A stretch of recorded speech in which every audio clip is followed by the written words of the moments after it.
Voilà, nous reprenons le cours de cet après-midi, après cette petite pause technique, cigarettes, boissons, voilà. Pour continuer avec les deux commissions suivantes. D'abord, nous allons entendre la représentante, la présidente, je ne sais pas comment on dit, directrice, coordinatrice de la commission éthique et psychiatrie, Frédéric Lagier, sur le thème l'hospitalité, parole de patients en psychiatrie. Voilà, je te laisse la parole. Bon, la transition avec tout ce qui a été dit me met un peu la pression. D'abord, je voulais juste vous dire que la commission éthique et psychiatrie est une commission très largement pluridisciplinaire et qu'elle organise le 24 janvier au CHU de la Timone un colloque qui lui aussi est très largement disciplinaire et reprend aussi des thèmes qui ont été abordés aujourd'hui, comme l'hospitalité, la posture soignante, des questions sur comment rendre l'hôpital plus humain, avec une après-midi centrée bien sûr sur les pratiques soignantes plus spécifiques en psychiatrie, mais quand même, je me permets d'en faire la publicité parce que c'est largement ouvert à toutes les personnes qui s'intéressent à l'éthique, et d'ailleurs notre thème est l'ouverture. Mais aujourd'hui, je voulais vous parler avec la commission. On avait réfléchi un petit peu à s'insérer dans ce programme d'hospitalité qui, bien sûr, nous touche. Et on avait envie de parler de la parole des patients, ce qu'avait déjà fait un peu notre collègue de la commission, Géronto. En fait, le plan, c'est je vais faire quelques petits rappels un peu historiques, un peu sous un angle un peu sociologique de la place du patient et de sa parole dans les soins, juste pour voir où est-ce qu'on en est aujourd'hui. Et ensuite, je vous raconterai une expérience de recueil de la parole des patients qui est menée à Valvert depuis 3 ans et à laquelle je participe activement. C'est vrai que la place du patient dans les soins est en constante évolution, hein, bien sûr, depuis le XVIIIe siècle, et par conséquent, le statut qui est conféré à sa parole. Et cette évolution est bien sûr à rapprocher à l'évolution de la relation patient-soignant, qui est tout le temps en mouvement et qui épouse un peu l'évolution de la société. Alors, on peut dire qu'au XVIIIe siècle, la médecine est empirique. Elle se fait au domicile du patient, hein, à son lit. Et sur une base d'interrogatoire et d'examen clinique, on parle du malade, ce qui renvoie à la vulnérabilité d'une personne dont l'état de santé est altéré. Ensuite, au XIXe siècle, les hôpitaux se construisent, les médecins officient dans ces hôpitaux, la médecine est expérimentale, le diagnostic est anatomoclinique, et on parle de patient, ce qui renvoie à la dépendance du malade vis-à-vis de cette science naissante. Ensuite, dans les années 50, enfin, au milieu du siècle dernier, les progrès de la médecine font naître des pathologies chroniques. De ce fait, la relation entre médecin et patient devient durable. Mais la technicité de la médecine, le statut social du médecin, le monopole du savoir médical en font une relation fortement asymétrique. C'est l'ère du paternalisme médical, ce qui en dit long aussi sur la place des femmes dans la profession, avec d'un côté des malades qui ont une confiance totale dans la figure médicale, puisqu'en plus celui-ci maintenant est capable de soigner des maladies au long cours, et de l'autre côté, des médecins qui attendent des patients une compliance totale. La parole des patients confirme le discours médical et l'autonomie qu'ils acquièrent est prescrite par les médecins. Peu à peu, l'accès aux connaissances scientifiques se démocratise. Il apparaissent alors des nouveaux acteurs de la santé qui œuvrent dans le champ de la prévention, mais aussi des groupes de patients qui mettent en commun leur savoir. Là, on pense aux alcooliques anonymes, hein, qui sont un des premiers groupes de patients à s'être rencontrés, certainement aussi devant l'échec de la médecine à prendre en charge globalement cette pathologie et toutes les conséquences biopsychosociales qui en ont découlé. Donc, le concept d'autonomie a lui aussi évolué et on parle donc de patient support, d'éducation thérapeutique. Se construit un discours du patient en parallèle de celui du médecin, avec déjà un savoir expérientiel partagé entre pairs. On pense aussi au premier groupe de patients qui se sont organisés autour de la maladie du diabète, qui était une des premières maladies chroniques où les patients ont dû apprendre à se soigner et qui, de suite, ont aussi pu expérimenter le savoir expérientiel entre patients pour pouvoir apprendre et faire de l'éducation thérapeutique. Dans les années 80, bah, c'est l'épidémie de sida qui accentue ce mouvement. Les patients qui vont être à la fois ostracisés hein, du fait des modes de contamination du virus, puis il y a la gravité de la maladie, il y a la sévérité des signes, le fait que ce soit des patients jeunes et qu'il y a une certaine défiance envers l'industrie pharmaceutique. Tout ça, ça pousse ces patients à s'organiser en association, la plus célèbre étant bien sûr ACT UP, qui vont s'impliquer non seulement dans la prévention, l'accompagnement des patients malades, mais aussi dans la recherche et dans la formation des patients. La parole des patients est alors politique et l'autonomie est revendiquée. On parle désormais d'expérience patient, d'expérience profane aussi, et de l'importance de la parole des patients à tous les niveaux de l'organisation du système de santé. D'ailleurs, ce droit des patients à agir sur le système de santé est reconnu en 1978 par l'OMS. En France, c'est en 98 les ordonnances Juppé qui rendent obligatoire la représentation des usagers dans la gouvernance des hôpitaux. Puis en 2002, c'est la loi Kouchner qui consacre le concept de démocratie sanitaire. Bon, ensuite, il y a d'autres lois, hein. Chaque loi n'aura de cesse de renforcer la place du patient et de son discours à toutes les échelles du soin, à tous les moments du soin et dans toutes les organisations sanitaires. Et en plus, en reconnaissant les besoins et les attentes des patients et des usagers dans toutes les étapes du parcours de soins, prévention, formation, recherche, gouvernance, qualité, sécurité des soins, nous sommes passés de la démocratie sanitaire à la démocratie en santé. Bon, bien sûr, tout ça, c'est une vision, je ne suis pas du tout sociologue, donc un peu condensée de ce que j'ai pu prendre dans mes lectures. D'ailleurs, j'ai oublié de citer mes sources qui sont surtout un article très intéressant de Lucia Maloggi, qui dans le laboratoire de santé publique de Nantes. Et bien sûr, ben, une vision sociologique, ça donne une vision globale et qui ne met pas en évidence aussi les difficultés ben, personnelles, la rencontre avec la vulnérabilité, l'acquisition difficile de sa propre autonomie. Voilà, là, c'est un peu des mouvements sociaux qu'on peut dégager et qui, bien sûr, ne sont pas aussi linéaires que ça. Il y a des allers-retours, il y a des avancées, des critiques. Voilà, bon, c'était une vision pour voir comment on arrive à ce savoir expérientiel. Maintenant, si je reviens un petit peu dans ma discipline qui est la psychiatrie, ben, c'est vrai que la parole des patients a un statut très particulier. C'est à la fois un peu notre outil de travail, c'est à la fois ce qu'on utilise pour faire des diagnostics, hein, le discours de nos patients, qu'est-ce qu'ils ont à nous dire. Elle est complexe parce qu'elle ne s'adresse pas toujours à nous. C'est une parole dont il est difficile des fois de percevoir l'adresse, qui ne demande pas toujours ce qu'elle semble demander.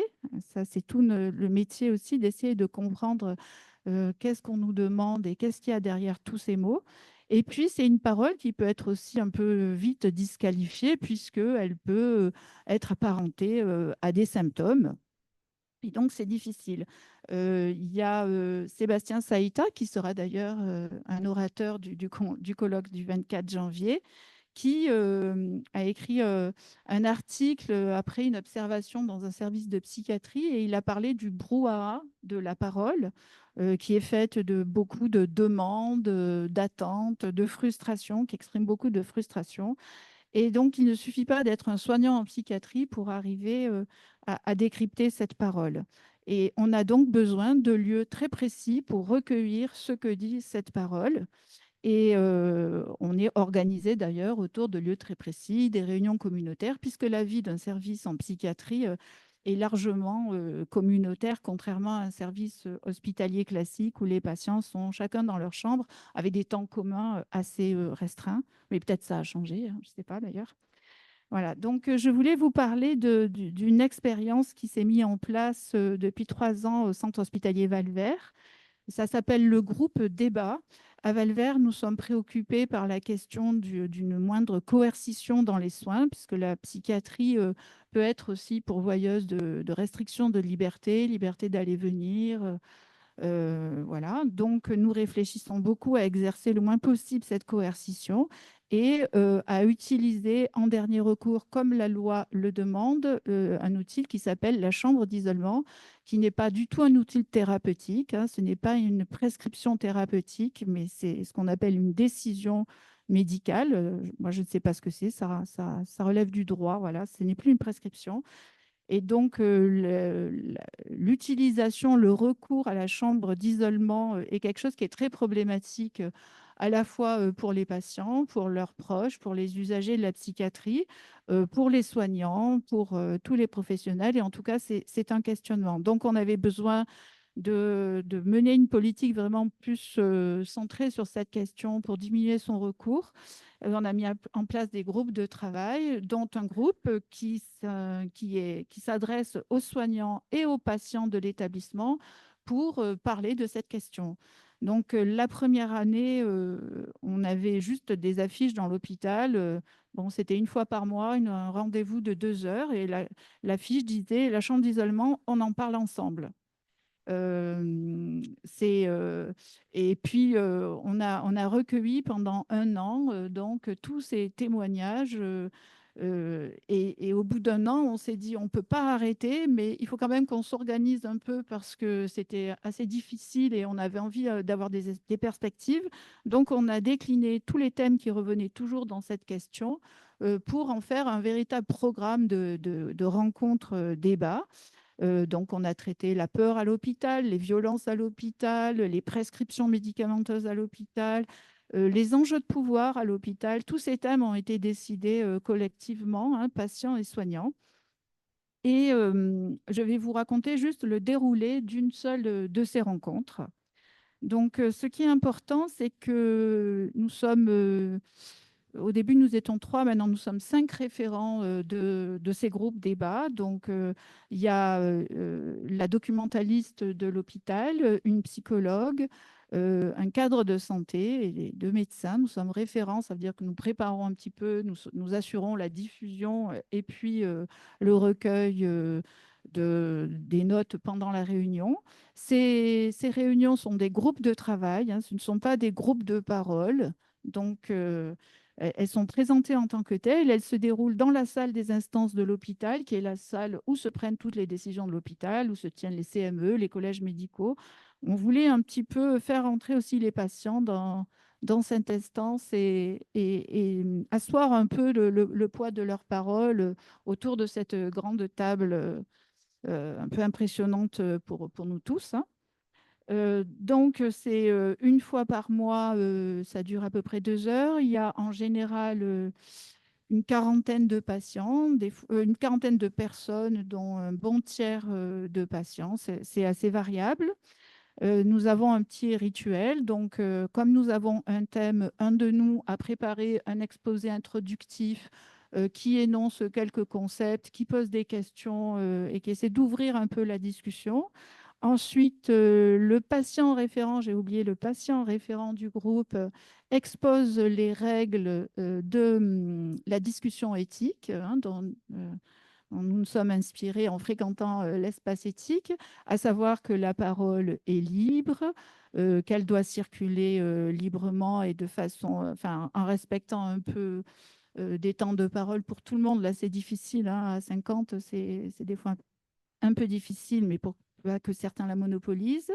que l'important, c'est d'exprimer des opinions, des convictions en essayant de les argumenter, qu'on peut utiliser bien sûr un vécu personnel, mais qu'on essaye de s'extraire pour chercher des idées plus générales, et que l'important, ce n'est pas de convaincre les autres, mais au contraire de rester perméable à des idées qui pourraient être très différentes de ce qu'on pense. Alors, je dois dire que la première année, on avait fait un groupe ouvert aux patients et un groupe entre professionnels. Et c'était tellement dur entre les professionnels, la question était tellement tendue et personne ne s'écoutait. Et puis, ça nous faisait trop multiplier les réunions. On s'est dit non, on va faire un seul groupe. Et finalement, les professionnels, en présence des patients et devant aussi l'intérêt des patients, ben, ont beaucoup appris de leur écoute et de cet instinct inné qu'ils ont de respecter les différences. Finalement, ils ont tellement l'habitude de ça que ça a beaucoup pacifié ces discussions et elles ont été beaucoup plus enrichissantes. Alors, j'avais envie, pour terminer, ça dure quand même encore 5 minutes, hein, Perrine, si tu...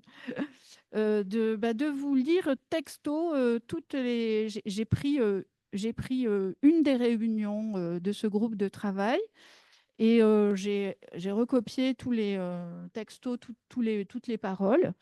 Et comme notre exposé avec la commission psychiatrie, c'était sur la parole des patients, au moment de trier, je me suis dit, bah non, en fait, ça n'a pas de sens que je vienne et que je dise que les paroles des patients. Je vais dire toutes les paroles qui se sont dites au cours de cette réunion. J'ai fait des petites phrases courtes, hein. Et en le faisant, et d'un coup en réalisant que j'étais en train de faire un peu le contraire de ce que j'avais imaginé, je me suis dit que finalement, la parole des patients et la parole des soignants, ce qui est bien, c'est de les dialectiser ensemble. C'est peut-être pas tant de les séparer. Et finalement, je me suis aperçue qu'on avait vraiment un objet en commun, quoi. C'est pas, on parle souvent le patient au centre de nos préoccupations. Des fois, il y a des mots qui sonnent presque un peu, voilà, qu'on a l'habitude de répéter.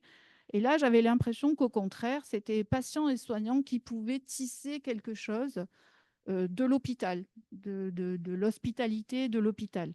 Alors, bah, justement, pour coller au thème de la journée, j'ai pris ce qui concerne l'accueil. Qu'est-ce que l'accueil à l'hôpital? Alors, quand je dis CI, c'est chambre d'isolement. Donc, ce jour-là, il y avait 34 participants, donc 5 référents, 3 psychologues, 2 psychiatres, 2 cadres, 5 infirmiers, 6 étudiants confondus, hein, psycho, infirmiers, voilà, et 11 patients. Donc, ça a commencé par un exposé introductif d'Isabelle Fernandez, donc la psychologue référente, qui va reprendre l'étymologie du mot accueil et du terme hospitalité. Elle nous dit quelques généralités. En général, c'est les questions qu'on se pose quand on aborde le thème. Voilà. Elle va quand même citer Lévinas, Bachelard. Et bon, elle pose quelques questions ouvertes. Et elle termine par une citation de Maurice Blanchot. L'hospitalité L'hospitalité consiste moins à nourrir son hôte qu'à lui rendre le goût de la nourriture. Ce que j'ai oublié de vous dire, c'est qu'après, on fait un tour de table où tout le monde se présente, dit ce qu'il veut de lui et pourquoi il est venu, et que ça permet, surtout dans des grandes assemblées comme ça, à certains de dire au moins une chose. Voilà, on leur dit profitez. Si après c'est difficile, au moins là, vous aurez dit une chose. Et c'est ce que font en général les étudiants, hein. Voilà, donc maintenant je vous lis un peu comme ça. Voilà. Donc le thème, c'est l'accueil. Tour de table. Donc je mets en lien ce thème avec la formation. C'est ça qu'on doit apprendre. C'est impressionnant tout ce monde. Merci pour l'accueil. Comment améliorer l'accueil, l'environnement quand on est malade? Cet espace de débat fait vivre les évidences de notre rôle de soignant, l'accueil, la disponibilité. Comment être disponible quand on accueille la crise? Ambiance et environnement comme moyen de penser l'accueil. C'est quoi l'accueil en chambre d'isolement? Accueillir, c'est prévoir l'inattendu, c'est la disponibilité du quotidien. Comment accueillir tout le monde dans sa singularité? Pourquoi ne pas associer les patients dans l'accueil? Ça serait moins angoissant. Mais on met en CI les personnes qui sont trop turbulentes. J'aime la parole. L'isolement, c'est être fermé à sa famille. Il y a de la philosophie dans l'accueil, mais il faut aussi que ça soit joli, coloré, avec du jardin. Au sujet de la chambre d'isolement, on est plutôt dans l'agir que dans la réflexion. L'hôpital fait peur. Les premiers temps de l'accueil sont très importants pour se rassurer. Travailler à l'hôpital, c'est se mettre en état de disponibilité. Administratif et technique doivent pouvoir contribuer à la qualité de l'accueil. Partagez ça avec les soignants. Sourire, être là. Quand on est absent, dire qu'on ne va pas être là. Je participe à votre réunion quand la porte était ouverte. L'accueil, c'est aussi la circulation. Bienveillance, s'adapter aux besoins de chacun.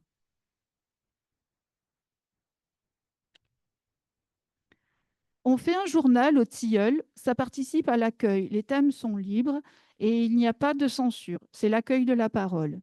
Les patients pourraient accueillir les visiteurs. C'est difficile d'être avec les patients qui ne sont pas de votre âge et qui sont trop nerveux. Aux Trois Cyprès, il y a des groupes par âge. L'accueil, ça dépend des autres patients. Parfois, c'est tendu et on est mal. Certains patients refusent l'accueil car refusent d'être l'hospitalisation. Et accueillir ce refus, c'est aussi de l'accueil. Il faut accueillir les mécontents. L'ACI, c'est glauque, c'est pas cool. S'isoler, c'est bien, mais être en CI, c'est redoubler d'isolement. Et avez-vous étudié les effets que ça peut avoir sur quelqu'un de seul? L'ACI, c'est l'impossibilité d'accueillir quelque chose de la part de quelqu'un. C'est la limite de la crise. Impossible d'accueillir la nuit quand ça s'est mal passé aux urgences. On ne voit plus que l'ACI. Comment calmer une personne agitée? On vous l'apprend. Vous avez des techniques. Les psychologues pourraient vous aider. Ils savent parler. Le lien tissé avec la personne soignée, c'est plus simple quand on se connaît. Non, pardon. Le lien tissé avec la personne apaise. C'est plus simple quand on se connaît. Accueillir avec un café, une boisson chaude, ça réconforte. Il faut voir l'accueil sur le temps long. Certains patients ne veulent pas rester car les lieux sont austères, inhospitaliers, inquiétants.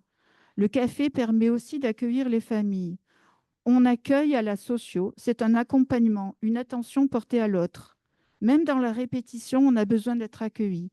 L'ACI, ça amplifie le mal-être. Le pire lieu, pas accueillant. Il faudrait un autre lieu rassurant.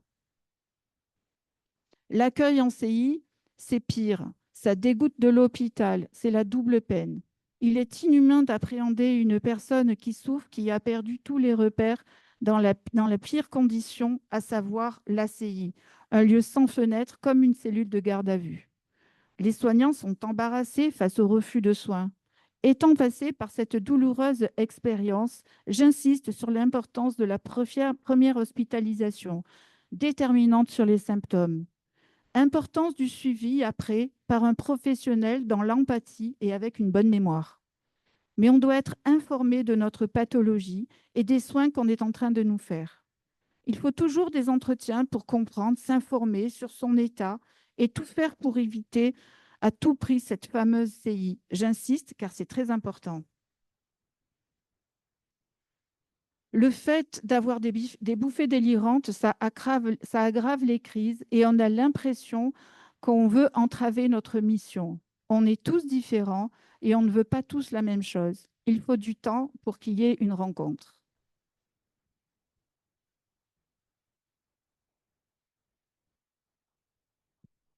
J'ai juste oublié de vous dire que quel que soit le thème abordé, donc là c'était l'accueil, chaque fois on répète bien sûr le contexte et notre ambition du moindre recours à l'isolement et chaque fois beaucoup de choses tournent autour de l'enfermement et l'isolement.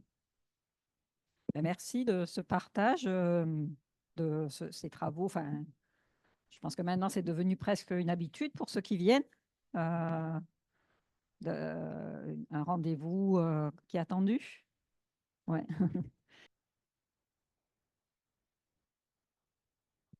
J'ai juste oublié de vous dire que quel que soit le thème abordé, donc là c'était l'accueil, chaque fois on répète bien sûr le contexte et notre ambition du moindre recours à l'isolement et chaque fois beaucoup de choses tournent autour de l'enfermement et l'isolement. Ben, merci de ce partage, ces travaux. Enfin, je pense que maintenant, c'est devenu presque une habitude pour ceux qui viennent. un rendez-vous qui est attendu. Ouais. Ouais, je suis vivement intéressé par cette expérience. J'espère que vous allez écrire dessus, parce que 3 ans, on peut bilanter, hein, on peut faire des choses. En même temps, c'est extraordinaire, parce que dans un lieu qui, dans nos représentations, est plutôt excentré par rapport à la normalité, vous faites des choses qui sont une utopie de la normalité. Parce que les gens, quel que soit leur statut, s'assoient autour d'une table, discutent à égalité de traitement langagier, et qui produisent des idées aussi fécondes, c'est un rêve pour la société. On voit qu'on a beaucoup plus de difficultés dans la société que dans ces choses-là. Est-ce qu'on pourrait en tirer, est-ce que vous en tirez d'un point de vue méthodologique, du point de vue de ce qui serait possible dans la société, d'inspirer de ces pratiques-là qui sont très localisées? Comment on pourrait les étendre, on pourrait donner corps à cette utopie du respect de l'autre et de l'écoute de sa parole, quel que soit du lieu dont il parle? Alors, je vais avoir du mal aussi à répondre à votre question, mais déjà, je dois dire que c'est une expérience extrêmement enrichissante, mais pas aussi simple que ça. Ça a causé quand même beaucoup de remous aussi dans l'institution, hein, parce que bon, là, c'était la partie un peu soft, c'est l'accueil, voilà. Mais pendant un an, quand on a parlé de l'hôpital sous ce versant de l'isolement, la chambre d'isolement, on en parle ensemble. En tant que soignant, c'est pas facile tant que ça d'accueillir la parole, d'être remis en question. Il y a beaucoup de gens qui ont eu du mal à venir à ces débats, beaucoup de soignants, parce que ils se sont sentis attaqués dans leur pratique. Pourtant, moi-même, ça fait quand même 25 ans que je suis à Valvert, donc j'ai pu participer, hein, à tous ces mises en isolement. Mais moi, c'est ce qui m'a intéressé justement, c'est un peu l'intelligence collective. Alors oui, peut-être au niveau de la société, je ne sais pas comment ça peut se décliner, mais autant nos discussions entre professionnels tournaient en rond et retombaient toujours sur les mêmes antagonismes. Et quand on a pu échanger avec des gens qui vivaient ça autrement, mais qui aussi avaient leur idée sur la question, il y avait des patients qui disaient à la chambre d'isolement, on en a besoin, vous n'allez pas pouvoir faire sans. Vous voyez, l'idée, c'était pas d'avoir une vision juste unique, mais c'était de pouvoir échanger, de débattre, de s'écouter dans le respect. Et je pense que le fait d'être des soignants et des patients, ça force chacun au respect de l'autre, parce que on reste soignant avec quand même une relation de respect pour les patients. On ne se dispute pas avec un patient comme on se disputerait avec un collègue. Et le cadre aussi, avec les règles de la discussion éthique, aide beaucoup aussi à canaliser, à dire oui, ce que vous dites est plein d'émotions, oui, vous êtes plein de colère. C'est important qu'on puisse partager. Voilà. Et effectivement, ça a été très fructueux parce qu'il y a eu des dialogues. Même les soignants ont pu exprimer des choses très difficiles qu'ils vivaient. Et les patients étaient très étonnés aussi de ça, les patients étaient en empathie aussi avec les soignants. Et cet échange, c'est vraiment ça la démocratie finalement. Ouais. Je rebondis un petit peu sur ce que tu viens de dire, et c'est pas tant une question qu'un constat, mais je trouve ça d'autant plus délicat en psychiatrie, où en fait la parole est un outil thérapeutique, et c'est d'autant plus délicat d'avoir ce groupe de parole où finalement le patient est mis au même statut, on va dire, le patient, l'usager, hein, au même statut que le soignant, où il y a cette dissymétrie relationnelle qui finalement se tasse, se lime un petit peu. Et ça devait être difficile, j'imagine, d'arriver à conserver la juste distance, parce qu'il y a quand même une relation thérapeutique en place, et en même temps de permettre cette ouverture dans la parole. Bah, On va, Ça, c'est le cadre. va- Là, c'était vraiment un cadre de groupe de travail. Donc, parce on que n'était on pas. a du retard. Et ça aussi, ça influe la parole du patient. Je veux dire, autant quand on est en thérapie, des fois, on peut tout dire. Et puis, quand on est dans un groupe de travail, on est là pour travailler, ça change tout. Philippe Brunet pour